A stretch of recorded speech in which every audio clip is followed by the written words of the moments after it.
Première épître de Paul aux Corinthiens, chapitre 15.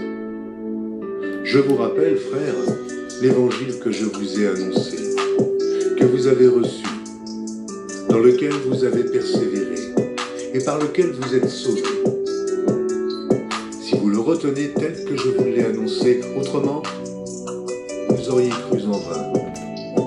Je vous ai enseigné avant tout, comme je l'avais aussi reçu, que Christ est mort pour nos péchés, selon les Écritures, qu'il a été enseveli, et qu'il est ressuscité le troisième jour, selon les Écritures, et qu'il est apparu à Céphas, puis aux 12. Ensuite, il est apparu à plus de 500 frères à la fois, dont la plupart sont encore vivants, et dont quelques-uns sont morts. Ensuite, il est apparu à Jacques, puis à tous les apôtres. Après eux tous, il m'est aussi apparu à moi, comme à l'avorton, car je suis le moindre des apôtres. Je ne suis pas digne d'être appelé apôtre, parce que j'ai persécuté l'Église de Dieu. Par la grâce de Dieu, je suis ce que je suis, et sa grâce envers moi n'a pas été vaine, loin de là. J'ai travaillé plus que tous, non pas moi toutefois, mais la grâce de Dieu qui est avec moi. Ainsi donc, que ce soit moi, que ce soit eux, voilà ce que nous prêchons, et c'est ce que vous avez cru. Or, si l'on prêche que Christ est ressuscité des morts, comment quelques-uns parmi vous disent-ils qu'il n'y a point de résurrection des morts? S'il n'y a point de résurrection des morts, Christ non plus n'est pas ressuscité. Et si Christ n'est pas ressuscité, notre prédication est donc vaine, et votre foi aussi est vaine. Il se trouve même que nous sommes de faux témoins à l'égard de Dieu, puisque nous avons témoigné contre Dieu qu'il a ressuscité Christ, tandis qu'il ne l'aurait pas ressuscité si les morts ne ressuscitent point.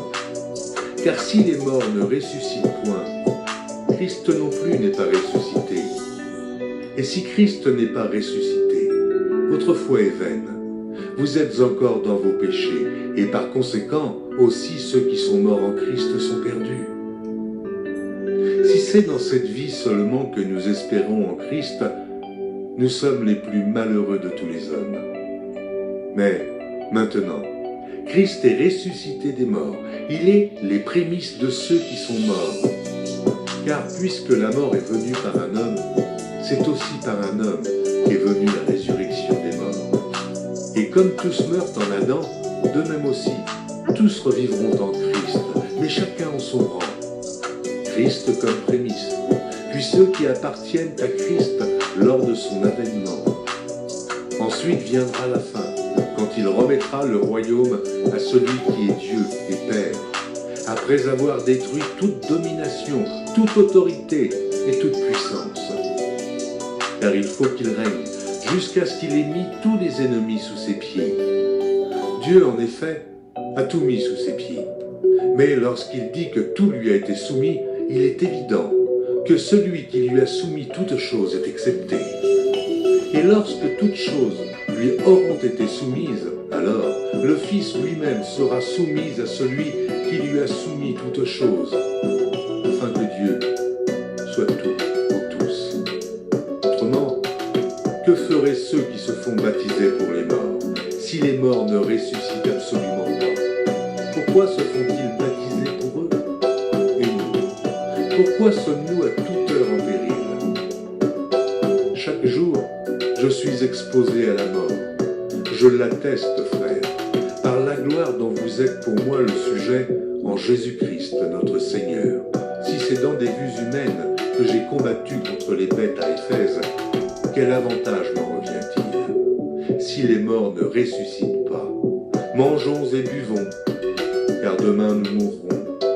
Ne vous y trompez pas, les mauvaises compagnies corrompent les bonnes mœurs. Revenez à vous-même comme il est convenable et ne péchez point, car quelques-uns ne connaissent pas Dieu, je le dis à votre honte. Mais quelqu'un dira, comment les morts ressuscitent-ils et avec quel corps reviennent-ils? Insensé, ce que tu sèmes ne reprend point vie s'il ne meurt, et ce que tu sèmes, ce n'est pas le corps qui naîtra. C'est un simple grain de blé peut-être, ou quelque autre semence. Puis Dieu lui donne un corps comme il lui plaît, et à chaque semence, il donne un corps qui lui est propre. Toute chair n'est pas la même chair, mais autre est la chair des hommes, autre celle des quadrupèdes, autre celle des oiseaux, autre celle des poissons. Il y a aussi des corps célestes et des corps terrestres. Autre est l'éclat du soleil, autre l'éclat de la lune, et autre l'éclat des étoiles. Même une étoile diffère en l'éclat d'une autre étoile. Ainsi en est-il de la résurrection des morts. Le corps est semé corruptible, il ressuscite incorruptible. Il est semé méprisable, il ressuscite glorieux. Il est semé infirme, il ressuscite plein de force. Il est semé corps animal, il ressuscite corps spirituel. S'il y a un corps animal, il y a aussi un corps spirituel. C'est pourquoi il est écrit « Le premier homme, Adam, devint une âme vivante. Le dernier Adam est devenu un esprit vivifiant. Mais ce qui est spirituel n'est pas le premier. C'est ce qui est animal. Ce qui est spirituel vient ensuite. Le premier homme tiré de la terre est terrestre. Le second homme est du ciel. Tel est le terrestre. Tels sont aussi les terrestres. Et tel est le céleste. Tels sont aussi les célestes. Et de même que nous avons porté l'image du terrestre, nous porterons aussi l'image du céleste. Ce que je dis, frère, c'est que la chair et le sang ne peuvent hériter le royaume de Dieu, et que la corruption n'hérite pas l'incorruptibilité. Voici, je vous dis un mystère. Nous ne mourrons pas tous, mais tous nous serons changés, en un instant, en un clin d'œil, à la dernière trompette. La trompette sonnera, et les morts ressusciteront incorruptibles, et nous serons changés. Car il faut que ce corps corruptible revête l'incorruptibilité, et que ce corps mortel revête l'immortalité. Lorsque ce corps corruptible aura revêtu l'incorruptibilité, et que ce corps mortel aura revêtu l'immortalité, alors s'accomplira la parole qui est écrite. La mort a été engloutie dans la victoire. Ô mort, où est ta victoire? Ô mort, où est ton aiguillon? L'aiguillon de la mort, c'est le péché, et la puissance du péché, c'est la mort.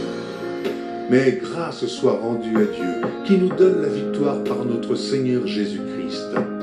Ainsi, mes frères bien-aimés, soyez fermes, inébranlables, travaillant de mieux en mieux à l'œuvre du Seigneur, sachant que votre travail ne sera pas vain pour le Seigneur.